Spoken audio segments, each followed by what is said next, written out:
Hello and welcome to Afterlife Topics. If you like this type of content, please consider subscribing to the channel or becoming a patron at patreon.com/Afterlife Topics. Hello and welcome to Afterlife Topics and Metaphysics. This is your host, Cyrus.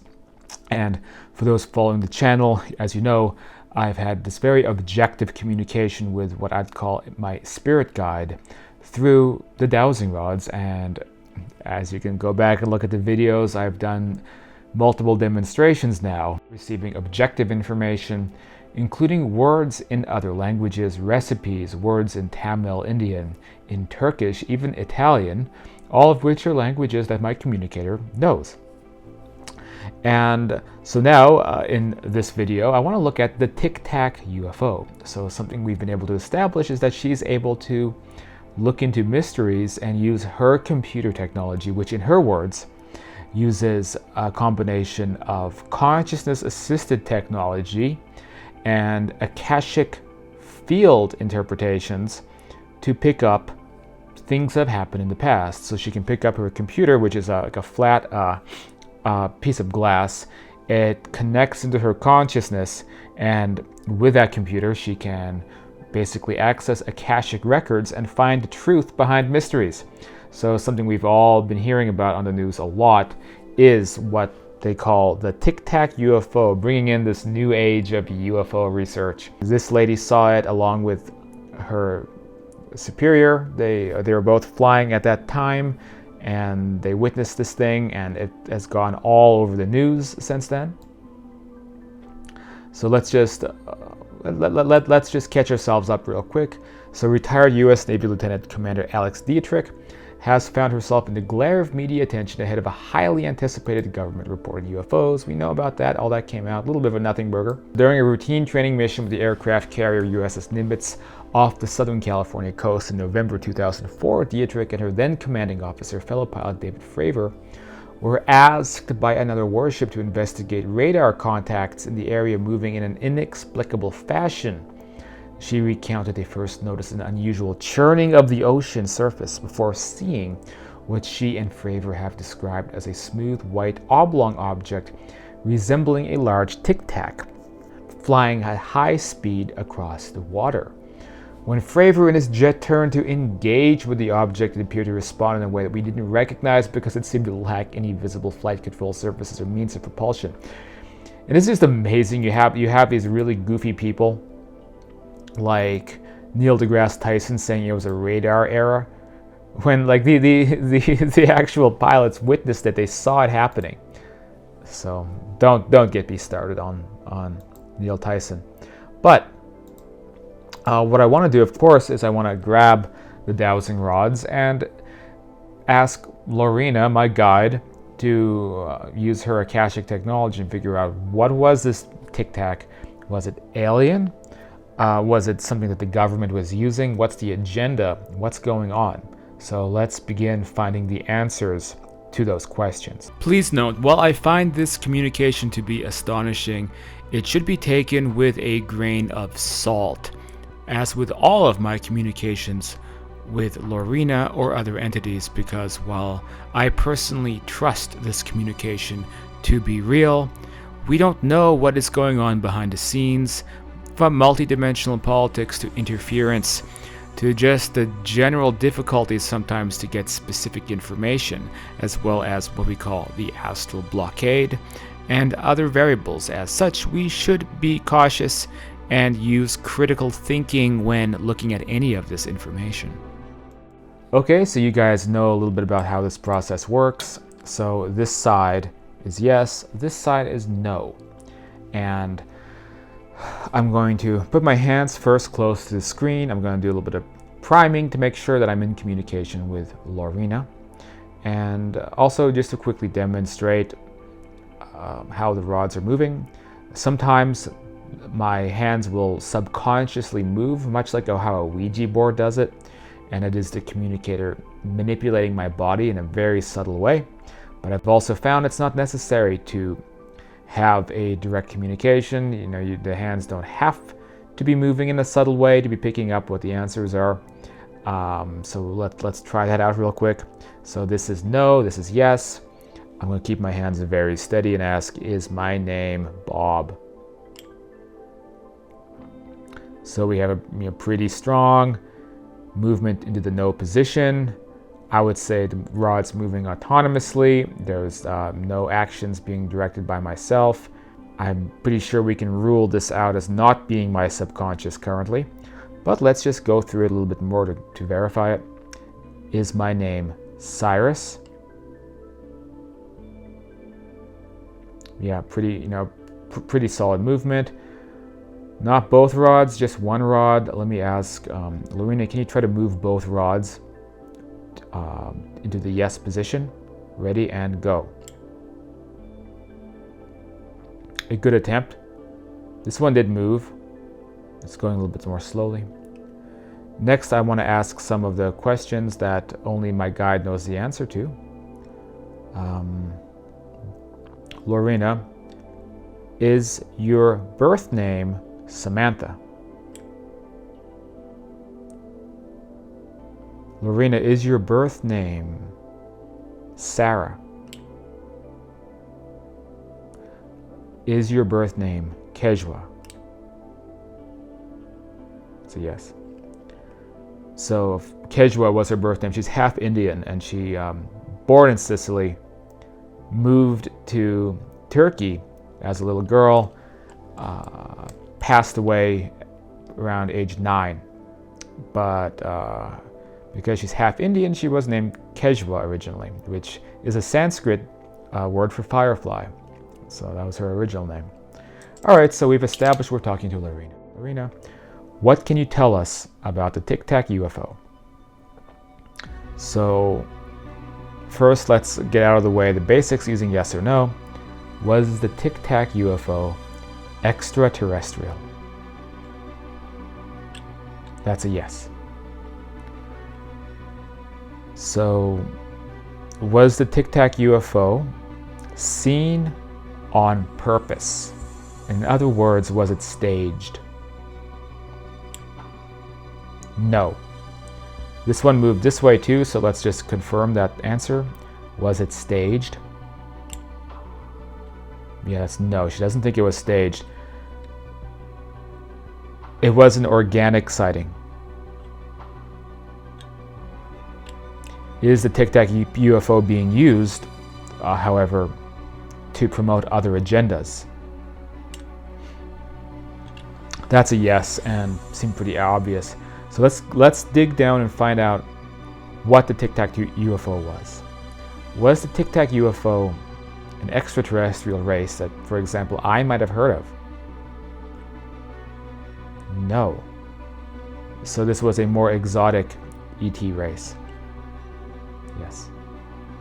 Okay, let's find out what the ET race was. How should we ask this? Okay, what was the name of the ET race? A to H. I to P. I. J. I. Let me just double check. I. J. K. L. M. First name of this race began with M.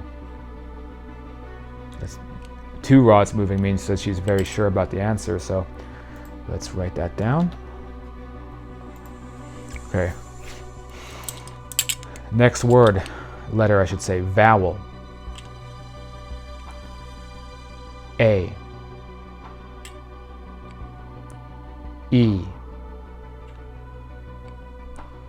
I. O. O.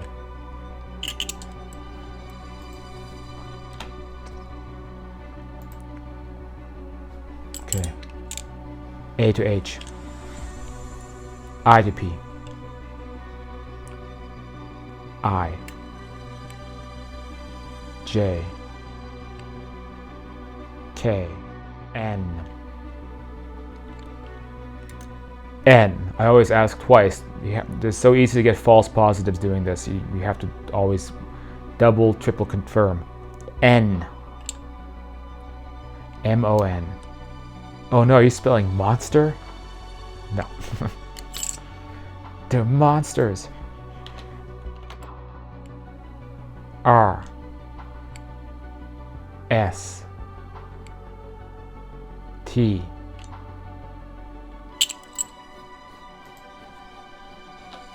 M-O-N-T. Vowel. A. E. E.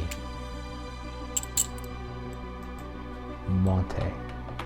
Monte. A to H. I to P. M. N. N. E. I.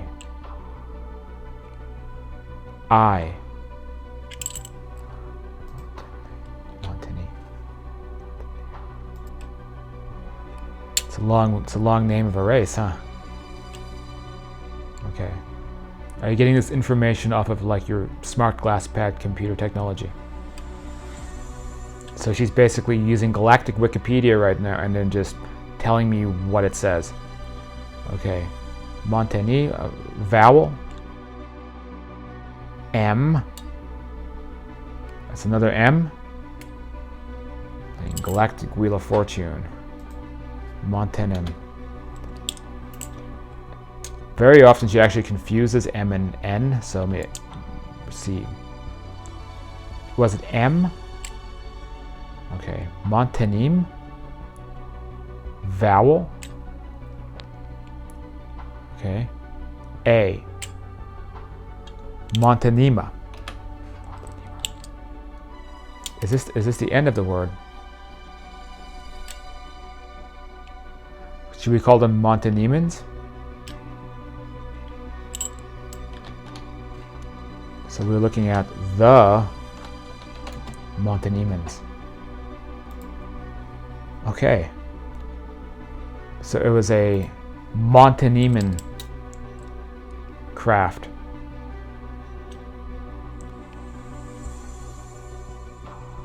What was the purpose of the craft? A to H. I to P. I. J. Vowel. I bet she's saying just. She loves to say just. Are you saying just? Okay, just.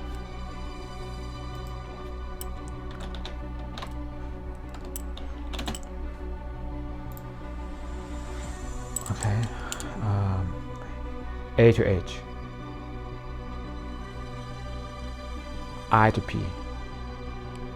I. J. K. L. Vowel. A.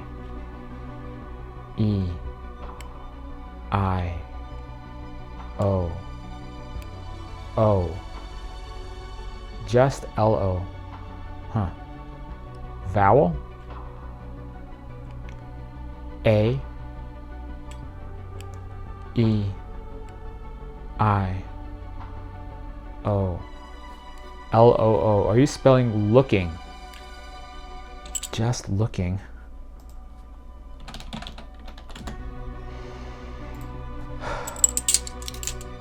Is the sentence you want to spell just looking around?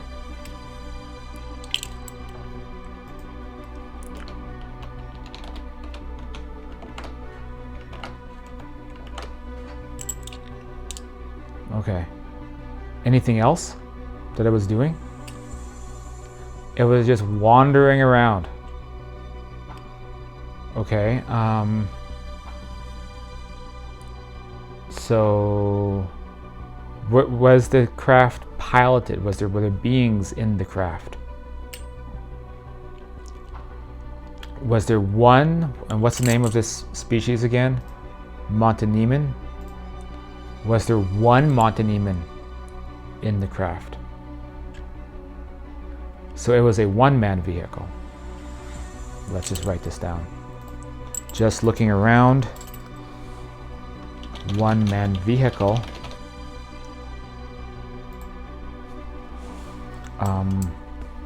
So would you say it was a scout craft? Okay, so it was a small Monteneman scout craft.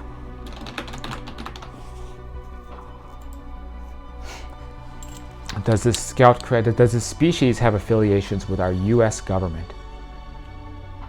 Let's ask again. Does it have affiliations with our U.S. government? No.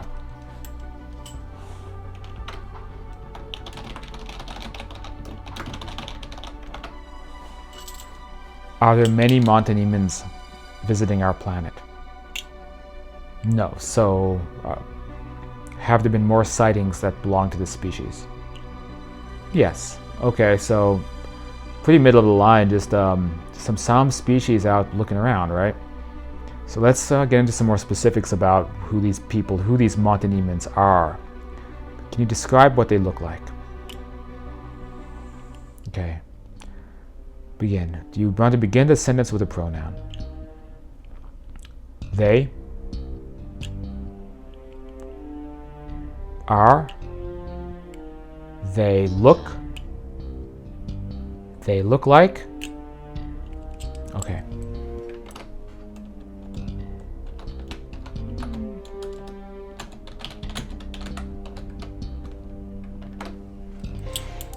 Now for the fun part. A to H, I to P, Q to Z, Q, R, S, T, U, U, A to H, I to P, Q to Z, Q, R, S. Did you say they look like us? Really? So they look like typical human / Taygetan / Lyran body. Are they related to Lyrans? No. Are they related to Taygetans? And another human-looking species. Are they related to us genetically? Yes.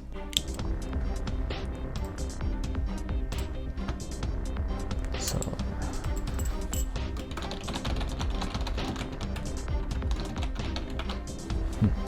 like Taygetans and Lyrans, do they look like us, but they're like very attractive and pretty looking?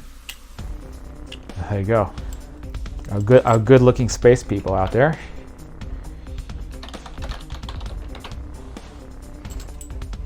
About their civilization, what star do they live closest to?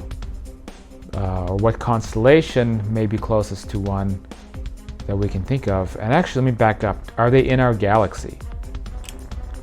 Okay, what star? A to H. Or what star or constellation? Or if there's none that you can even think of or describe, just push it to no. So is there one? Okay, something seemed to not go right as she was trying to name a star or a constellation. Stars often have prefixes like HK and things of that nature. HK, HD, a series of numbers. That's a very useful designation. I don't know the technicalities of how that operates. So Lorena, are you trying to give like a exact star specification and number? Okay, let's try this again. A to H, I to P, I, J, okay, so it is J, A to H, J, I to P, I, J, K, so JK,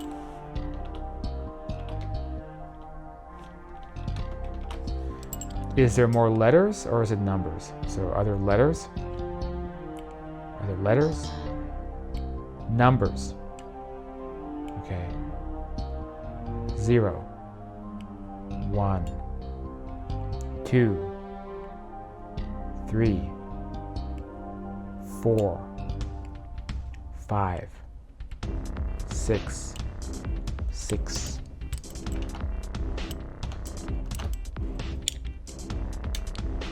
Zero, 1, 2, 3, 4, 5, 6,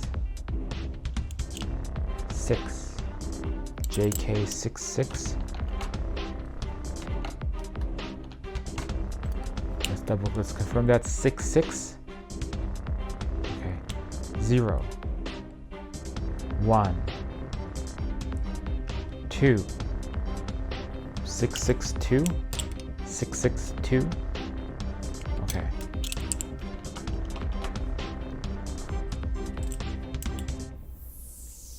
How many numbers do star designations usually have? 4, 5,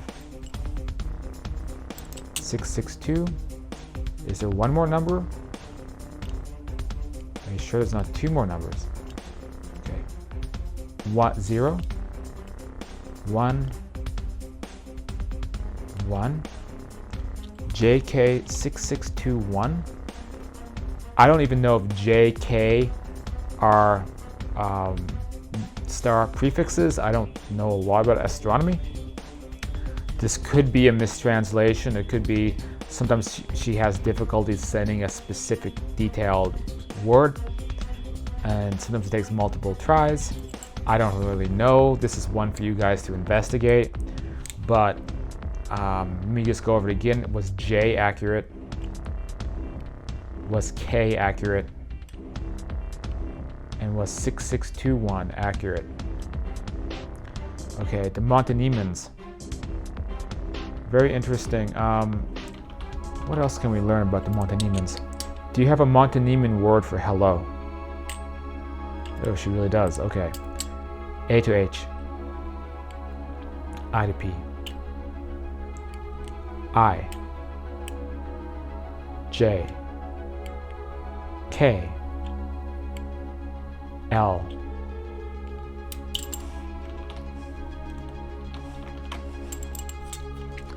Was L accurate? Vowel. A. E. I. O. O. Okay. Vowel. A to H. I to P. Q to Z. Q. R. S. S.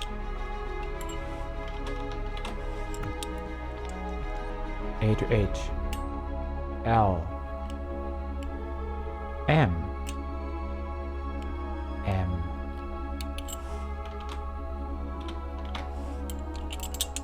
Vowel. A. E. I. O. Losmo. Was it O? Okay. Is there another letter? Okay. A to H. U. V. V. V. Yeah, it's definitely a yes on V. Losmo. Feels like this word needs another vowel at the end. Is there a vowel? Okay. A. Losmova. Losmova. Is that the end of the word? So we have the Montaneman word for hello is Losmova. And was there anything else distinctive about their physical characteristics compared to us? Something very different than us at all? So what was it that's different about their physical characteristics than just looking like us? A to H. I to P. I. J. Are you saying just?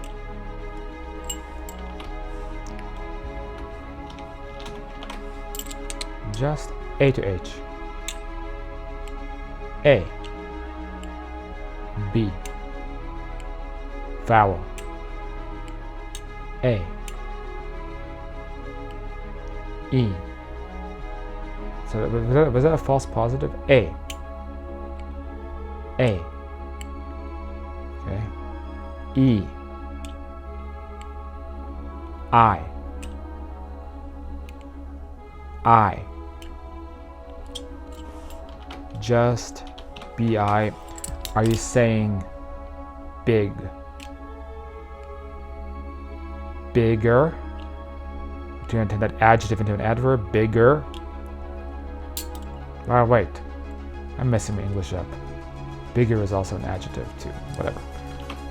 Bigger. Okay. Bigger what? Wait. I hope not bigger what I think I'm... I hope it's not what I'm thinking. Is it what I'm thinking? Okay, good, because that'd be kind of awkward. Okay, bigger... vowel? A. E. Bigger E. Y. Eyes. Bigger eyes. Very interesting. What more can we learn about this race, the Montanemans? Is the planet the same size as Earth? Approximately. Approximately the same size as Earth.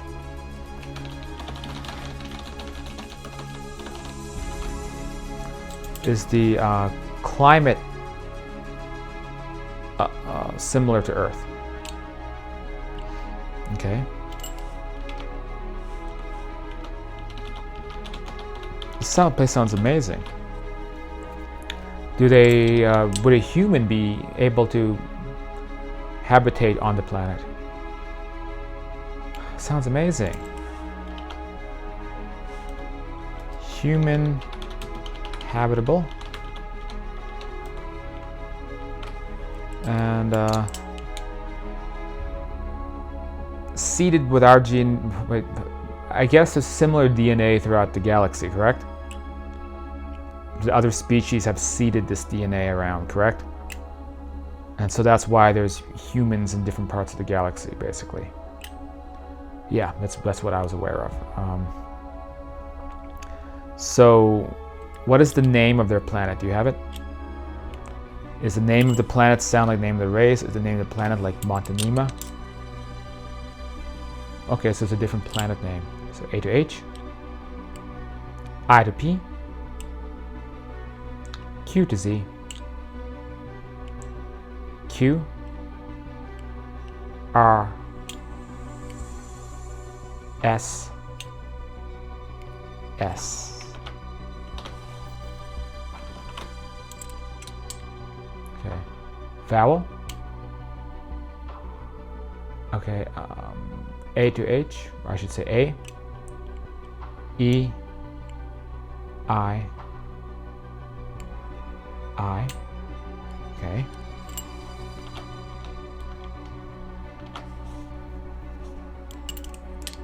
Okay, A to H, or I should say vowel, A to H, I to P,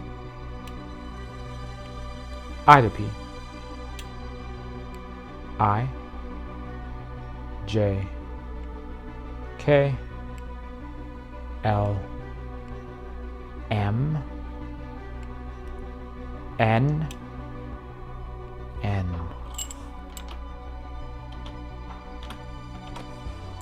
Okay, vowel.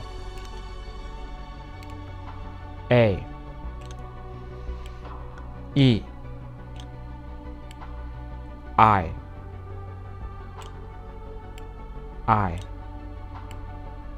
O. So again, O.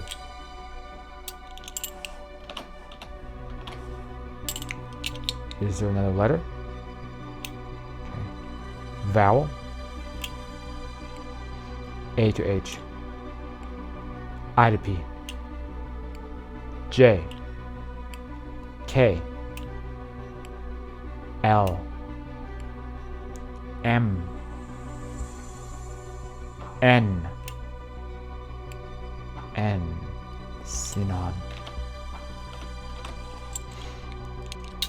Next letter.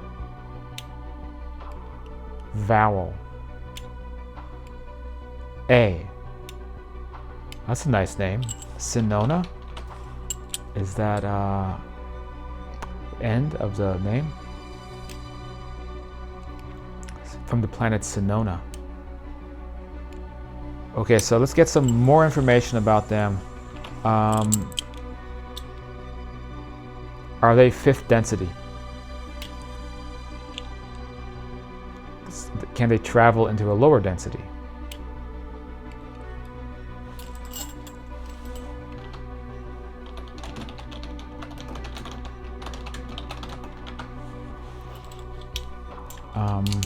As fifth density, would that mean that their civilization would be invisible to us?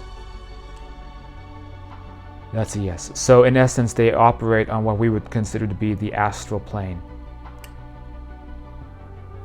If we went into the planet JK66, what was it? JK6621, would we see a planet?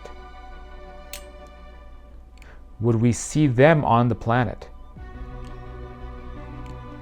So we would still be able to see and interact with them. But much of their civilization would be invisible to us. Got it. Because they operate in between this density and the astral spectrum. See, this is something we know, those of us researching deeper into the subject, what we're aware of is that many of these civilizations come from the astral domain, what we call the fifth density. And they come in between these different realities. So they could send a scout ship in, look around, and then press a button and be back inside of their own density. But their civilization may be partially in our density, partially out of their density. So, would a human be able to go right now to Sinona and hang out on their planet? Sounds great. And we'd be able to see and interact with them. But they might be, turning invisible and phasing in and out of our reality, even on their home planet. Makes sense to me. So, fifth density. All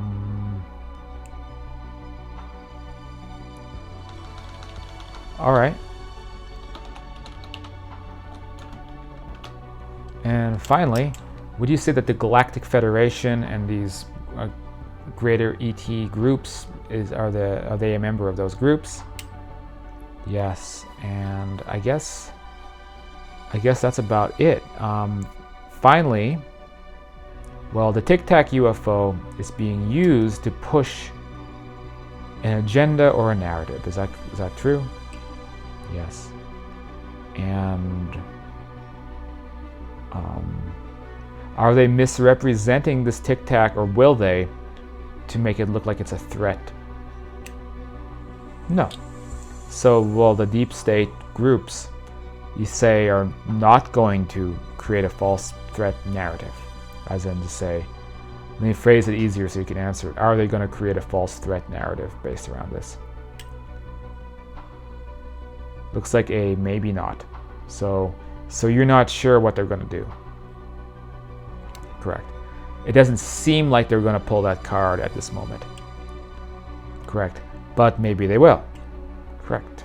See, I mean, she's not all-knowing. No one can tell the future. But they've taken this one incident with this one species, this one flyby, and they're using that, or they had decided to use that, to begin busting the gates open and allow the disclosure to take place on some small level. All right, well, I guess that's it. So just to recap a little bit about what we found out, they are the Montanemans. The craft was just looking around, scouting around Earth, seeing what we're all about. It was a one-man vehicle, a scout craft. They have no affiliations with our government. They actually look like us, are genetically related to us, and very attractive. They come from a star that we would classify on our maps as JK6621. On the topic of physical features, they do have bigger eyes than we do. To say hello, the word is Lasmova. So Lasmova. Their planet is the same size as our planet approximately, with a similar climate, human habitable. The planet's name is Sinona. They are a 5th density species but can travel to lower densities, which means appearing in and out of our reality and existing more on the astral spectrum. And one more question, and I guess this opens up a whole can of worms. Let's say if one of these entities died, because it's what we call the astral spectrum, is it true that they wouldn't be aware of death like we would be because they're already on that side where you can come in and out of that existence? Does that make sense, or is that incorrect? So that is true. So for them, there is no afterlife because they're already in the afterlife. That's correct. Very interesting. But would they be able to experience death if you shot the ship down? Yes. So they would still die? Well, if they're on 3rd density, I guess they would. Then what? They'd have to just cycle back and come back to a new body on their planet or something like that? That's kind of what I thought. So the question is, what would happen if, around the Nimitz or those 2 pilots, like if they had shot the ship down, like what would happen to the pilot? And basically what she's saying is, yeah, I mean, it's just strange how that is. It's almost like a video game or something where like that avatar body could get destroyed and then they just go back to 5th density and maybe they'd have to clone a new body or something like that. It's just strange how that is. I guess one more question is, would a species like this be able to flip a button and then go from 3rd density on Earth up into our astral spectrum? So it might have been checking out our 3rd density, and then on the 5th density, the 5th density humans, maybe it could have a relation there. Like it could hang out with us on that level, whereas it wouldn't be able to disclose its existence on this level. So on 5th density, on the astral Earth, that Tic Tac ship could have just landed itself and hung out with us because on that density disclosure already exists. Exactly. And that's what I already know. So very interesting stuff. Anyway, if you like this video and continue to want to hear about secrets of the universe potentially revealed, hypothetically revealed with my communicator, then please hit that subscribe button to help keep the channel going so this info can get out there. And you can contact me personally, do coaching with me, one-on-one sessions and astral projection coaching and stuff like that. Contact me down below, or also becoming a patron is a great way to get involved as well. With that said, there we go, the Tic Tac UFO mystery solved, possibly. And I'll see you guys. Oh yeah, you can confirm this information through remote viewing, astral projection, or your own guides. That would be awesome. Let me know in the comments down below. And with that, I'll see you guys on the next video.